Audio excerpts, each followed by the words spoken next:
मिठाई बनाने के लिए माँ फातिमा रदी अल्लाहु अन्हा बहुत ही मसरूफ थी। आटा गूंथने और दीगर तैयारियों में लगी हुई थी क्योंकि सुबह ही सारे काम पूरे करने थे। दूसरी तरफ 8-10 साल के मासूम से दो भाई अपना खेल छोड़कर माँ के पास आ गए। उनके मासूम लहजे में एक सवाल था, अम्मा तुम्हें याद नहीं आज ईद है, जरा बाहर आकर देखो तो सही।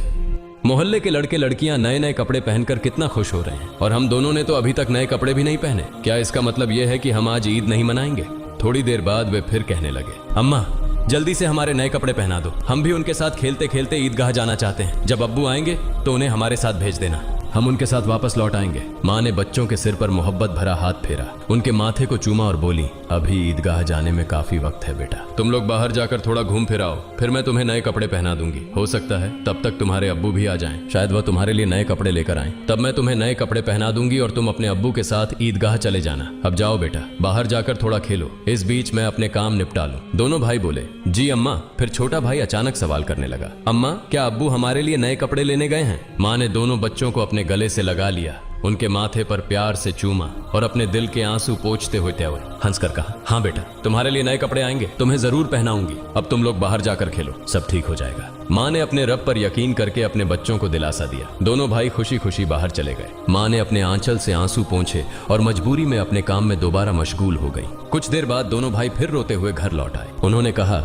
अम्मा वे लोग हमें अपने नए कपड़े दिखाकर चिढ़ा रहे हैं। वे कहते हैं देखो तुम्हारे पास हमारे जैसे नए कपड़े नहीं हैं, अगर होते तो तुम इन्हें जरूर पहनते। वे कहते हैं कि हमारे अब्बू कैसे हैं जो ईद के दिन भी हमारे लिए नए कपड़े नहीं लाए। वे हमें ईदगाह चलने को कह रहे हैं और बोल रहे हैं जल्दी से नए कपड़े पहनकर आओ अगर आना है। वे खजूर के पेड़ के नीचे खड़े हैं और तब तक हमारा इंतजार करेंगे जब तक हम नए कपड़े पहनकर उनके साथ न चले। अम्मा अब्बू अभी तक क्यों नहीं आए? अम्मी हमें जल्दी से नए कपड़े पहना दो ताकि हम आपके साथ ईदगाह जा सकें। मासूम बच्चों की इस गुजारिश को सुनकर अम्मी अपने जज्बातों पर काबू नहीं रख सकी। आंसू रोकना उनके लिए बड़ा मुश्किल हो गया, लेकिन बच्चे अम्मी को मजबूती से गले लगाकर खामोशी से उनकी ओर देख रहे थे। सब्र खो चुकी अम्मी अपने बच्चों को अपने सीने से लगाकर सिसक सिसक कर रोने लगी। कुछ ही पल में खुद को संभालते हुए अम्मी ने आंसू पोंछे और चेहरे पर जबरन एक हल्की मुस्कान लाते हुए बोली, अभी ईदगाह जाने का वक्त नहीं हुआ है। बेटा तुम लोग इतनी जल्दी क्यों कर रहे हो? नमाज के लिए अभी काफी वक्त है। इस दौरान बाहर जाकर थोड़ा घूम फिर आओ और देखो तुम्हारे अब्बू कहाँ हैं, उन्हें ढूंढ कर ले आओ। तब तक मैं अपना बाकी काम निपटा लेती हूँ, थोड़ा सा ही काम बचा है। अगर तुम्हारे अब्बू नए कपड़े लाते हैं तो मैं तुम्हें बहुत खूबसूरती से तैयार कर दूंगी, फिर तुम मिठाई खाकर अपने अब्बू के साथ ईदगाह जाओगे, ठीक है? दोनों भाइयों ने कहा, जी अम्मी। अम्मी ने अपने दिल को मजबूत करते हुए बच्चों को तसल्ली दी, लेकिन जैसे ही उन्होंने बच्चों के मासूम चेहरों की तरफ देखा उनकी आंखों में आंसुओं का सैलाब उमड़ पड़ा। बच्चों को अपनी हालत का अंदाजा न हो इस डर से अम्मी एक कमरे से दूसरे कमरे में जाती रही। इधर दोनों मासूम भाई परेशान होकर अम्मी अम्मी कहते हुए अम्मी के पास आए। उन्होंने कहा,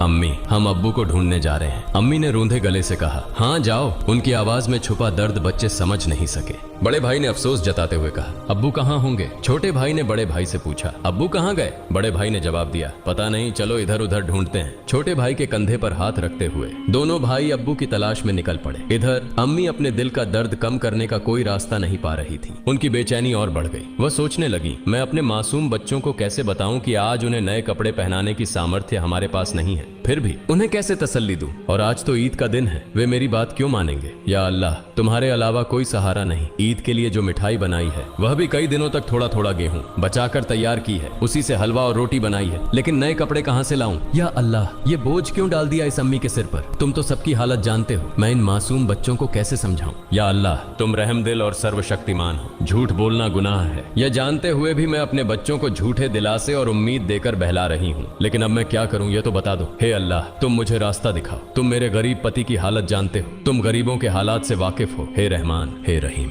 यह कहते कहते माँ रसोई में चली गईं और जोर जोर से चक्की चलाने लगी। चक्की के घुर्र घुर्र की आवाज के साथ उनके दिल का दर्द भी बाहर आने लगा। आंसू पोंछते हुए भले ही मिठाई बनाने का काम तेजी से चल रहा था, लेकिन जैसे ही यह काम पूरा होने को आया एक और मुश्किल सामने खड़ी हो गई। तभी अम्मा अम्मा कहते हुए दो मासूम बच्चे हांफते हांफते माँ के पास आकर खड़े हो गए। माँ ने कहा, बोलो बेटा क्या बात है? माँ ने अपनी इच्छाओं और आराम को हमेशा पति की गरीबी को देखकर दबा कर रखा था। वह थोड़े में ही खुश रहती थी, लेकिन आज मासूम बच्चों की छोटी सी ख्वाहिश ने उनके धैर्य को तोड़ दिया। उन्होंने खुद को संभालते हुए बच्चों को गोद में उठा लिया, मुस्कुराने की कोशिश की, उनके माथे पर चुंबन किया और कहा, बोलो बेटा क्या कहना है? दोनों बच्चों ने हाथों से अपनी आंखें मसलना शुरू कर दिया। यह देखकर छोटे भाई ने भी बड़े भाई की नकल कर ली। माँ ने कहा, देखो बेटा तुम्हारे अब्बा सही समय पर आ जाएंगे। मैं देखो यहाँ तुम्हारे लिए मिठाई मिठाई बना रही हूँ, तुम मिठाई खाकर ईदगाह जाना, थोड़ा सब्र करो, बस थोड़ी ही देर और। उन्होंने बच्चों को सीने से लगा लिया, उन्हें प्यार से समझाया और कहा थोड़ा इंतजार करो बेटा, मिठाई अभी तैयार हो जाएगी। छोटे भाई ने आंखें मसलते हुए अचानक पूछा, लेकिन हमारे नए कपड़े अम्मा? ये सुनते ही माँ चौंक गई, जल्दी से बोली, अरे बेटा ऐसा करते हैं, तुम लोग जाकर पहले नहाओ, अभी तक नहाए भी नहीं हो। दोनों भाइयों ने एक साथ कहा, नहीं अम्मा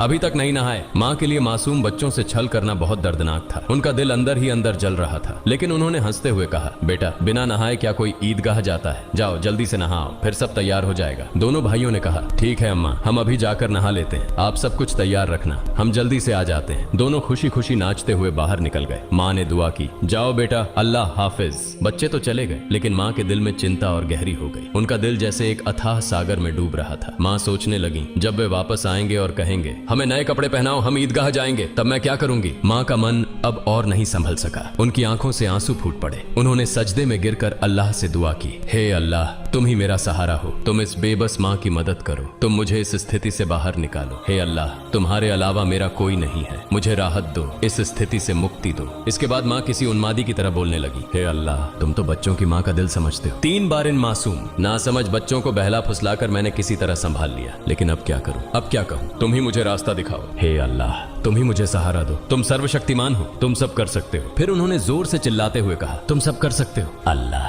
तुम सब कर सकते हो। उधर नहाने के बाद दोनों भाई खुशी खुशी हाथ में हाथ डाले घर की ओर चल पड़े। कुछ ही देर में दोनों भाई हंसते खेलते घर पहुंचे और जोर से आवाज देने लगे, अम्मा अम्मा हम आ गए अम्मा। लेकिन माँ की ओर से कोई जवाब नहीं आया। छोटा भाई बड़ी मासूमियत से अपने बड़े भाई की ओर देखने लगा और पूछा, भैया माँ बोल क्यों नहीं रही हैं, क्या माँ सो रही हैं? बड़ा भाई छोटे भाई को अपनी बाहों में लेकर उसे दिलासा देने लगा, रुको मैं देखता हूँ। जैसे ही बड़ा भाई माँ को जगाने के लिए हाथ बढ़ाने वाला था, उसी समय दरवाजे पर जोर से खटखटाने की आवाज आई। बड़े भाई ने डरते हुए पूछा, कौन है बाहर? बाहर से कोई जवाब नहीं आया। दोनों भाई चकित होकर एक दूसरे की ओर देखने लगे। छोटा भाई डर के मारे बड़े भाई से चिपक गया। तभी फिर से दरवाजे पर जोर से खटखटाने की आवाज हुई। डर और घबराहट से दोनों भाई चिल्ला पड़े, अम्मा अम्मा बाहर कौन है? लेकिन माँ की ओर से कोई आवाज नहीं आई। फिर दरवाजे पर खटखटाने की आवाज के साथ कुछ भारी खड़खड़ाने की आवाज सुनाई दी। दोनों भाई डर गए। उन्हें पता था कि अगर कोई रिश्तेदार, परिवार का सदस्य या पड़ोसी घर पर आता है तो वह हमेशा सलाम करता है, लेकिन ये सब कुछ उल्टा हो रहा था। बड़े भाई ने छोटे भाई को और कसकर गले लगाते हुए कहा, मुझे समझ नहीं आ रहा ये क्या हो रहा है, माँ भी कुछ बोल नहीं रही हैं। डरते डरते दोनों भाई दरवाजे के पास गए। जैसे ही वे वहां पहुंचे, बाहर से फिर से खटखटाने की आवाज आई। दोनों भाई थोड़ा पीछे हटे और जोर से चिल्लाकर पूछा,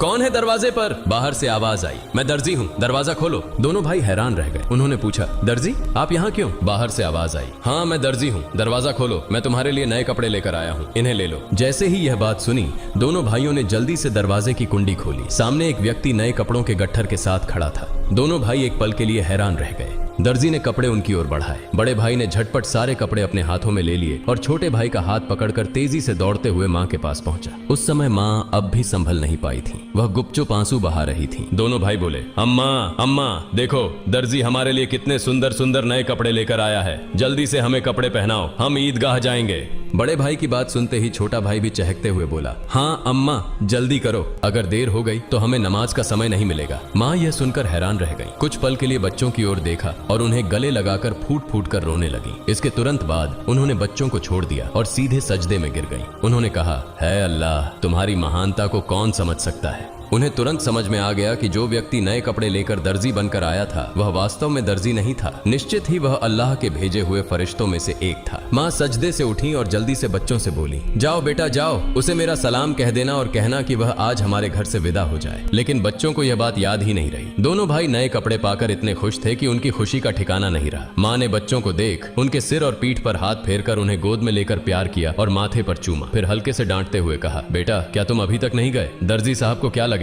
वे सोचेंगे कि इस घर के लोग कितने बदतमीज हैं। मेहमान बाहर दरवाजे पर खड़ा है और तुम यहाँ मस्ती कर रहे हो। तुमने उसे भूल ही गए, यह तो बहुत बड़ा गलत व्यवहार है। तुरंत जाओ, उसे मेरा सलाम पहुंचाओ और कहना कि वह आज हमारे मेहमान बने। जाओ बेटा, उन्हें बैठक में आराम से बैठने के लिए कहो। बिना देरी किए दोनों भाई दरवाजे की ओर भागे, लेकिन तब तक दर्जी घोड़े पर सवार होकर घर से बहुत दूर निकल चुका था। दोनों भाई जोर से चिल्लाने लगे, दर्जी साहब, ओ दर्जी साहब, अम्मा ने आपको सलाम कहा है, जल्दी वापस आइए, आज आप हमारे घर दावत पर आइए, हम बैठक का दरवाजा खोल रहे हैं। लेकिन दूर से हवा के साथ जवाब आया, अपनी अम्मा और अब्बा को मेरा सलाम देना, किसी और समय मिलने आऊंगा, अस्सलामु अलैकुम। दोनों भाई दौड़ते हुए माँ के पास आए और सब कुछ बता दिया। बोले, दर्जी साहब ने तुम्हें और अब्बा को सलाम कहा है, वह घोड़े पर सवार होकर उस तरफ जा रहे हैं, जल्दी आओ। माँ, उन्हें देखोगी? देखोगी ना? जल्दी करो और खिड़की से देख लो। जल्दी आओ। माँ, अगर देर करोगी तो उन्हें फिर नहीं देख पाओगी। दर्जी साहब कितने खूबसूरत लगते हैं। आओ ना। माँ ने बच्चों की बात सुनकर खिड़की के पास आकर खड़ी हुई और बाहर की ओर देखा। उन्होंने देखा एक तेजस्वी पुरुष नजर आया। वह आकाश की ओर उड़ते जा रहे थे और उनके शरीर की चमक चारों ओर फैली हुई थी। उनकी रोशनी सूर्य की किरणों को भी फीका कर रही थी।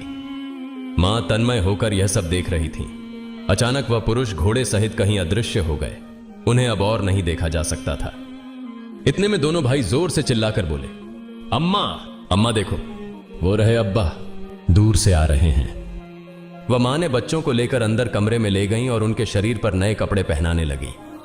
उसकी आंखों से खुशी के आंसू बह रहे थे। दोनों भाइयों ने हैरानी से पूछा, अम्मा, अम्मा तुम क्यों रो रही हो? मां ने कहा, बेटा मैं क्यों रो रही हूं यह तुम अभी नहीं समझोगे। तुम्हारी उम्र अभी इतनी नहीं हुई है, लेकिन आज से यह बात याद रखना, एक पल के लिए भी अल्लाह ताला को भूलना मत। अल्लाह को हमेशा याद रखना। जो हमेशा अल्लाह को याद रखता है वह कभी भी मुसीबत में नहीं पड़ेगा। अगर तुम इस छोटी सी बात को हमेशा अपने दिल में बसा लोगे और जिंदगी भर अल्लाह को नहीं भूलोगे तो देखोगे कि अल्लाह हमेशा तुम्हारी मदद करेगा। वायदे वह कभी तुम्हें कठिनाइयों में नहीं डालेगा। माँ अपने बच्चों को यही नसीहत दे रही थी और साथ ही उन्हें नए कपड़े पहना रही थी। जब बच्चों को सजाने का काम पूरा हो गया तो मां ने सुरमे का डिब्बा लाकर छोटे बेटे की आंखों में सुरमा लगाया। बड़े बेटे की आंखों में सुरमा लगाते ही दरवाजे के बाहर से आवाज आई, अस्सलामु अलैकुम या फातिमा तुझ जहरा। अंदर से हजरत फातिमा रजी अल्लाह ताला अन्हा ने जवाब दिया, वालेकुम अस्सलाम या अली करीमुल्लाह। छोटा बेटा दौड़कर बाहर गया और चिल्लाने लगा, अब्बा आ गए, अब्बा आ गए।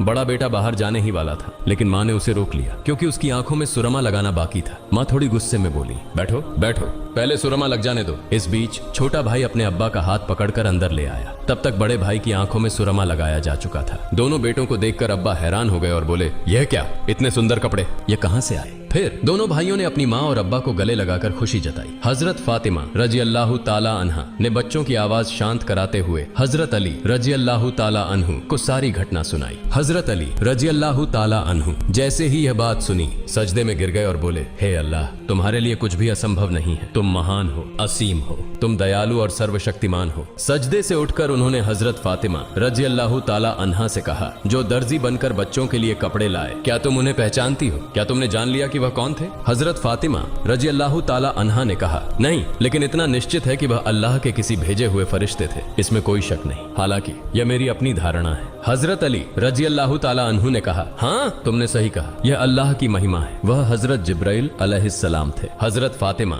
रजी अल्लाह ताला अन्हा की जुबान से अचानक जोर से निकला, अल्लाहु अकबर। यह कहते हुए वह भी सजदे में गिर गईं। उन्हें देखकर हजरत हसन और हजरत हुसैन रजी अल्लाह ताला अन्हुमा भी अपनी माँ के पास गए और उनका हुबहू अनुसरण करते हुए सजदे में गिर गए। प्रिय दर्शकों, आशा है कि आपको यह वीडियो पसंद आया होगा। अगर अच्छा लगा हो तो इसे लाइक और शेयर करें ताकि अन्य मुस्लिम भाई बहन भी इसे जान सकें। और इस तरह की और वीडियो पाने के लिए हमारे चैनल को सब्सक्राइब करें। अस्सलामु अलैकुम।